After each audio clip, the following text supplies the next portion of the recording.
The email landed in David's inbox like a lead weight, sinking his stomach with every word. Effective immediately, all non-essential travel for team-building activities is suspended. Furthermore, a new performance metric, efficiency score, will be implemented, requiring a 15% reduction in project timelines across all departments, with immediate disciplinary action for non-compliance. David, a seasoned project manager, stared at the screen, his mind reeling. Just last week, he'd promised his team, a group of dedicated, overworked engineers, a much-needed off-site retreat. Now, he had to tell them not only was it canceled, but they were also facing an impossible new target, one that would inevitably lead to burnout and compromised quality. He looked at the faces of his team members, already stressed, already pushing their limits. How could he deliver this? How could he enforce a policy he himself believed was not only unreasonable, but actively detrimental to their well-being and the company's long-term success? The weight of leadership, once a source of pride, now felt like a crushing burden. He was caught between a rock and a hard place. Loyalty to his team and obedience to a directive that felt fundamentally wrong. He couldn't be the good guy to everyone, and the realization was tearing him apart. In the intricate dance of professional life, we often find ourselves caught in a web of conflicting loyalties and impossible expectations. What happens when the very principles you uphold, protecting your team, ensuring quality, clash head-on with directives from above that feel arbitrary, even unjust? How do you navigate the treacherous terrain where being good to one group means being bad to another? This isn't just a corporate dilemma. It's a profound human struggle, a test of integrity and compassion in the face of immense pressure. We strive to be fair, to be effective, to be respected. But what if the system itself forces you into a position where no choice feels right? What if the path to true leadership isn't about pleasing everyone, but about finding a deeper wisdom to act with integrity amidst the chaos? Join us as we explore the complex truth that sometimes you can't be good in everyone's eyes, and discover how ancient wisdom offers a compassionate framework for navigating these impossible choices. The tale of Eleanor and the unjust mandate. Eleanor had always prided herself on being a bridge builder. As a regional director for a large retail chain, she was known for her ability to foster strong relationships with her store managers and their teams, advocating for their needs while consistently exceeding corporate targets. Her stores were models of efficiency and employee satisfaction, a rare combination in the high-pressure world of retail.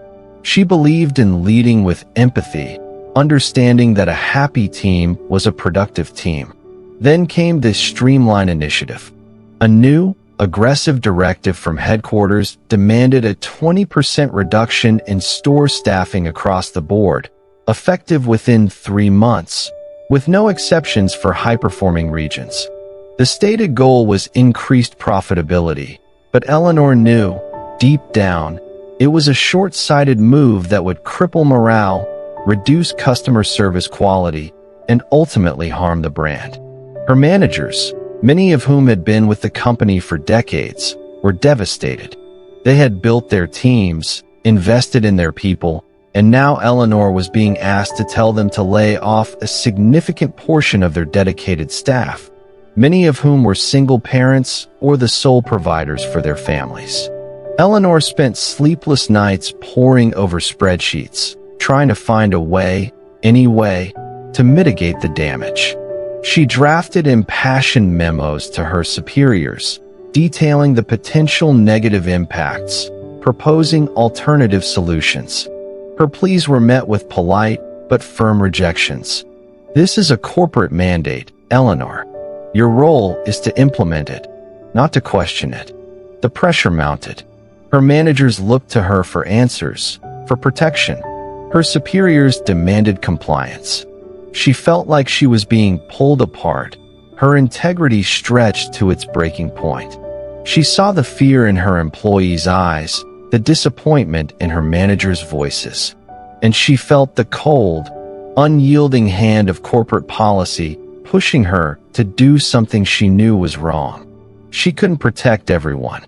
She couldn't be the good leader, the compassionate advocate, and the obedient executive all at once. The weight of that impossibility was crushing her. Bridge to wisdom. Eleanor's agonizing dilemma is a powerful illustration of the ethical quagmire many leaders face. The conflict between compassion for those under your care and compliance with a system that feels unjust. This isn't a simple case of right versus wrong, but a complex interplay of responsibilities, loyalties, and the profound impact of decisions. When external pressures force us into roles where our actions inevitably cause suffering, how do we maintain our integrity and find a path forward that honors both our principles and our obligations? Ancient wisdom, particularly Buddhist philosophy, offers a profound framework for navigating these seemingly impossible situations, inviting us to look beyond dualistic thinking and find a compassionate, skillful response amidst the chaos. The commentary, a Buddhist perspective. Eleanor's situation, where she is forced to implement a policy she believes is harmful, perfectly encapsulates the dukkha, suffering, that arises from conflicting duties and the inability to satisfy all parties.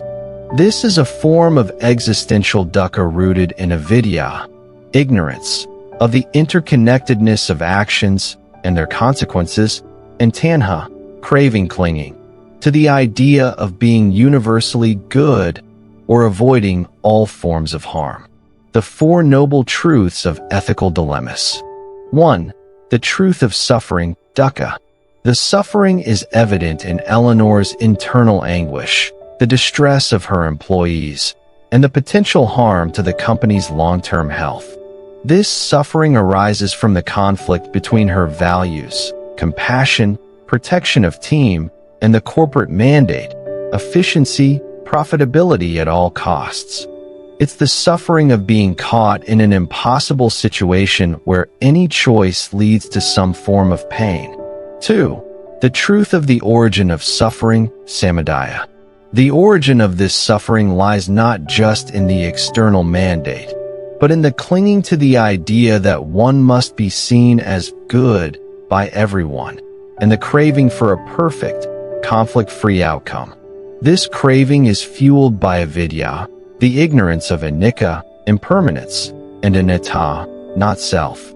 We mistakenly believe we can control all outcomes and please all people, and when this proves impossible, we suffer. The corporate structure itself, driven by short-term gains, also contributes to this suffering. 3. The truth of the cessation of suffering, nirodha. The cessation of this suffering comes not from magically resolving the external conflict, but from letting go of the craving for universal approval and the clinging to an idealized outcome. It comes from accepting the inherent complexity and imperfection of life, and finding peace in acting with integrity within one's sphere of influence, even if it means not being good in everyone's eyes. It's about cultivating upekkha, equanimity, a balanced mind in the face of difficult circumstances. 4. The truth of the path to the cessation of suffering, magga. This path is the Noble Eightfold Path, which guides us in cultivating wisdom, ethical conduct, and mental discipline to navigate such dilemmas with integrity and compassion. The Noble Eightfold Path to skillful leadership in conflict. Right view, samadhi. This is the understanding that life is inherently complex and filled with conflicting demands. There will be situations where perfect outcomes are impossible, and one cannot please everyone.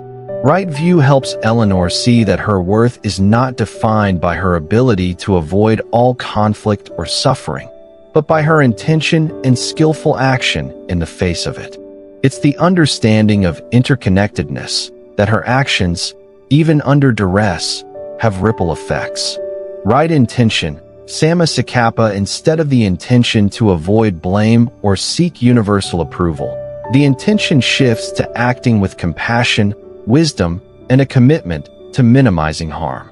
For Eleanor, this means intending to protect her team as much as possible, while also fulfilling her duties, and doing so with a clear mind, free from ill will or self-reproach. Right speech. Sama Vaka. This involves communicating the difficult news with honesty, transparency, and empathy. Eleanor should explain the situation clearly to her team, acknowledging their feelings and the unfairness of the mandate, without blaming or undermining her superiors publicly. It's about speaking truth with kindness and skill. Right action. Samakamanta. This means taking actions that are as ethical and compassionate as possible within the given constraints.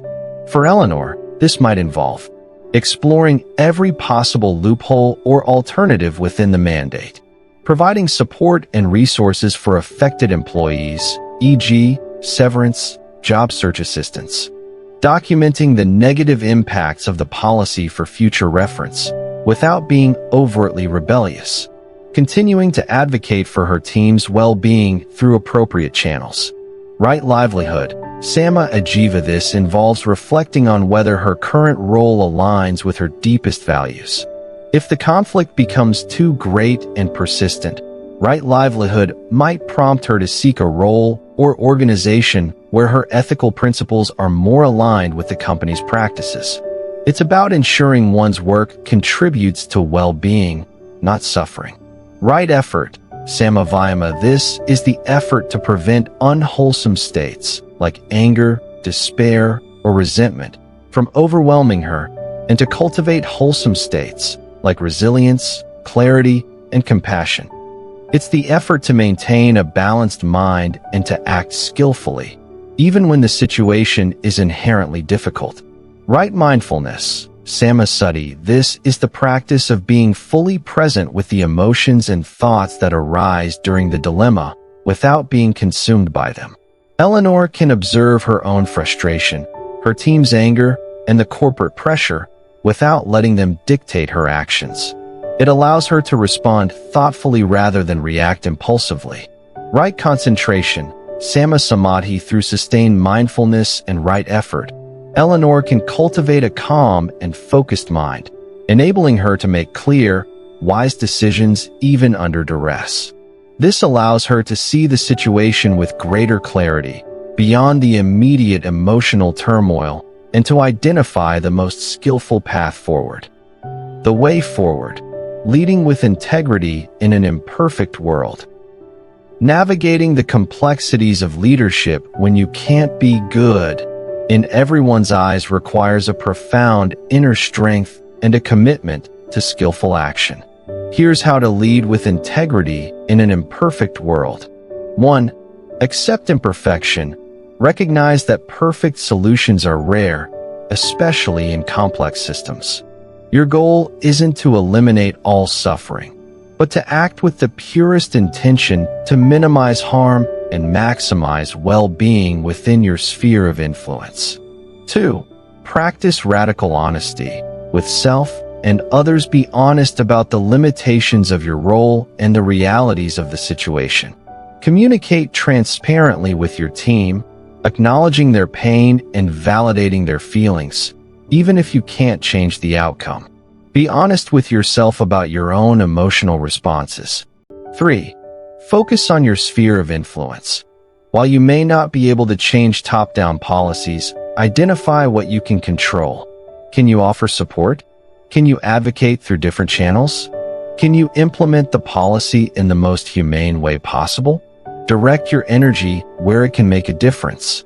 4. Cultivate equanimity. Upeka. Develop the ability to remain balanced and calm amidst praise and blame, success and failure. Understand that external reactions are often beyond your control. Your peace comes from your internal state, not from external validation. 5. Seek wise counsel. Don't carry the burden alone. Talk to trusted mentors, colleagues, or a therapist who can offer an objective perspective and support. Sharing your dilemma can provide clarity and reduce isolation. 6.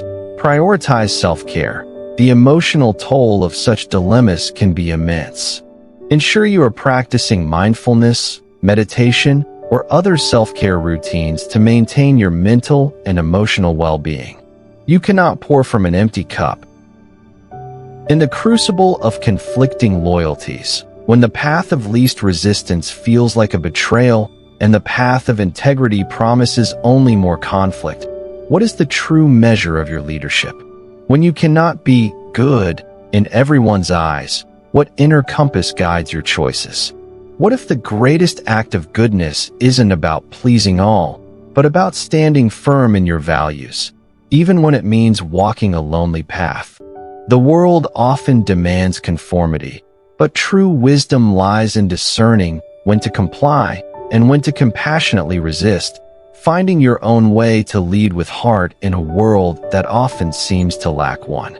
If this message resonates with your own leadership dilemmas, share it with someone who might be silently navigating the impossible. Let's foster a community where integrity is celebrated, even when it's messy. Namaste.